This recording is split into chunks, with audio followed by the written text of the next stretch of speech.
Hey guys, welcome back to my channel. It feels so weird doing a stand-up video because it's been quite a while since I've done a sit down or a stand-up video. Anyways, I'm here now. Hope you guys are doing well.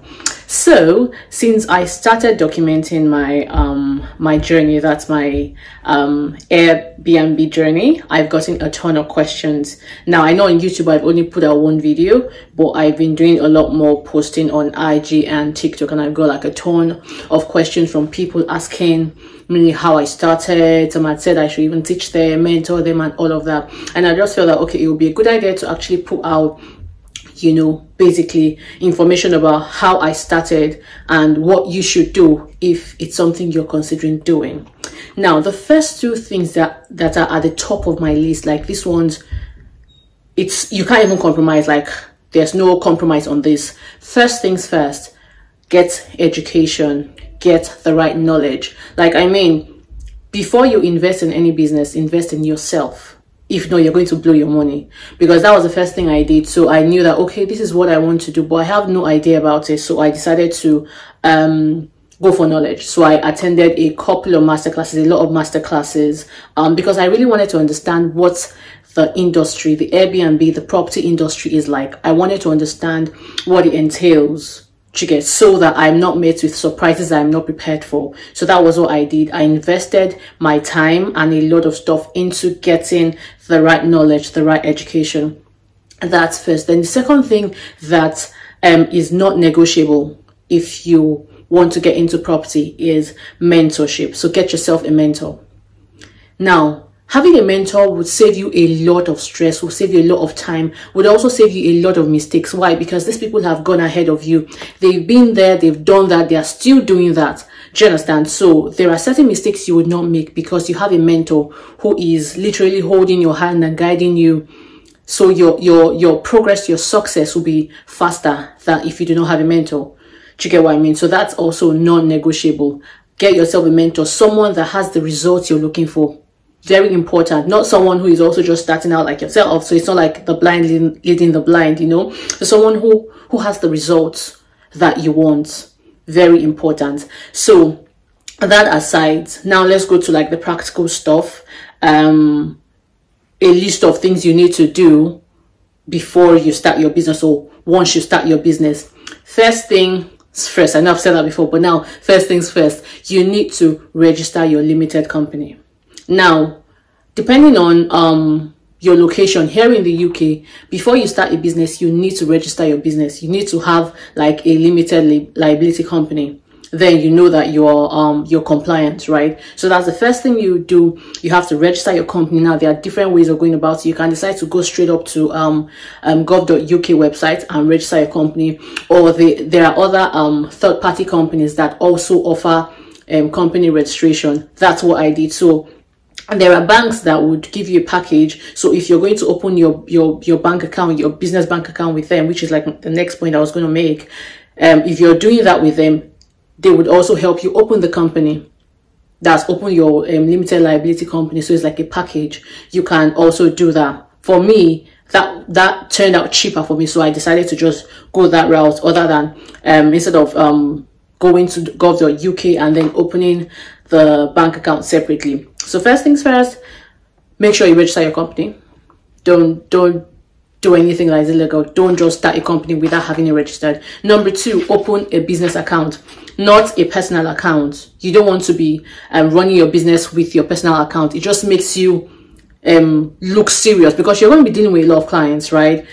So you need to open a business account. There are several banks that offer these services. Just pick the one that you think will work for you. That's the second thing. Third thing, sorry, I have the list here. So if you see me looking down, that's what I'm looking at. Third thing on my list is brand creation. So now you know that you want to start a company. You need to figure out what the name of your company will be, and then the logo. So you need to design this, because all of your documents would have your brand name. It's not going to be your personal name. Like I have my name on some documents, but that's because it needs my personal name, but it mainly has my business name and my business logo. So that's something you need to figure out. You have to, if you're a creative person and you can do it yourself, good and fine. If no, get someone who would help you design your logo and all of that. you need to also pick out a name, a business name that suits what you're getting into, basically. Another thing is your email address. Now, you're not going to be using your personal email address just like the bank account. You have to have your business email address that has your business name. That's like mine is d.onuadipo@oakwoodrealty.uk. So instead of at Gmail, so it has my there's a word for it now. Oh, I don't remember, but it has that's your business name. So it is at yourbusinessname.uk or .com or whatever it is you choose. The next thing on my list is phone number and address. Now, this is optional. There are people that would say, oh, I don't want my personal phone number and my address to be public. So they would rather buy, or they would pay a company. There are companies who sell what's called phone numbers and addresses. So you can use the company's address, and that's where all of your forwarding emails will go to. So if you're having like sorry, not emails, your mails. So if you have mails from maybe your bank, the government, for tax reasons, whatever it is, those mails will go to that company, and then you will go pick it up. So there is like a monthly subscription. You would have to pay every month for the services. So they would you would have they will give you a phone number that you put on all of your documents. So even when clients come, they will be the ones. So it's just like a third-party thing. They will be the ones to receive the phone calls on behalf of yourself. And if it is something urgent, then they will pass it to you. They would have your own, the company will have your own number. If it's something that needs to be dealt with immediately, then they would ring you and you ring the client. But your own personal phone number will not be made public. If that's what you want to do, then you can now decide to look for companies that offer these services, and you're going to be paying every month. Now, these are two different things. The address is a different company, the phone number is a different company, but I just paired them together. So that's something. But if you're someone who doesn't mind, for a start, to have your number, your address public, then that's fine, because most of your documents would have, of course, your address and your phone number. So that's that for that. Then the next thing on my list is ICO registration. So that's an information commission's office, or commissioner's office, information commissioner's office, or something like that. So now, any business that has that deals with data, so anything you're doing where you have to collect people's data, you need to register with the with ICO. That makes you compliant. So that's one very important thing with Airbnb, because you're getting people's details, of course, phone numbers, addresses, and all of that kind of stuff. You would need to be registered with ICO. Another one you have to be registered with is the property redress scheme.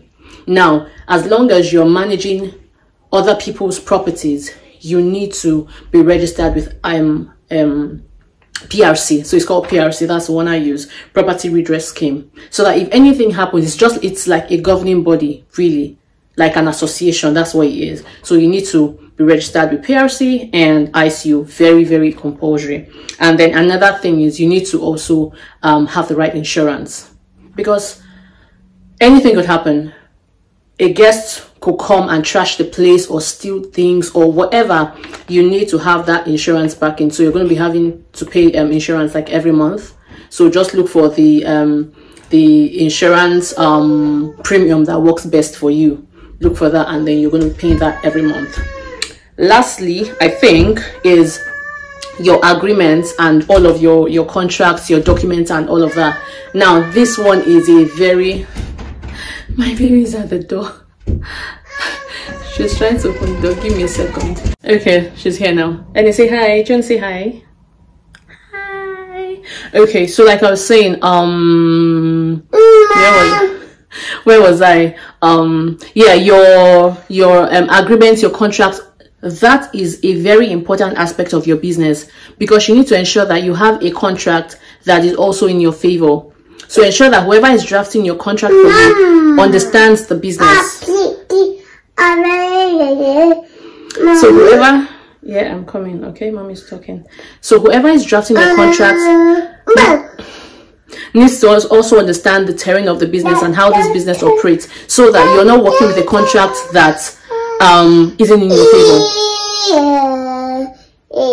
Anyways, guys, that I think is all. If you got any questions, just drop me the questions in the comment section, and I will do well to respond. you see? You see? You see how it was easy before she got here and I was saying everything I needed to say. Anyways, but really that's it though. There are some other things that of course along the line you'd have to do, but for the non-negotiables, these are the things you need to do if you're going into property business or Airbnb business. Yeah, I will catch you guys in my next video. Bye. Cora, say bye. You're sucking. Are you sucking? Annie, say bye. Bye.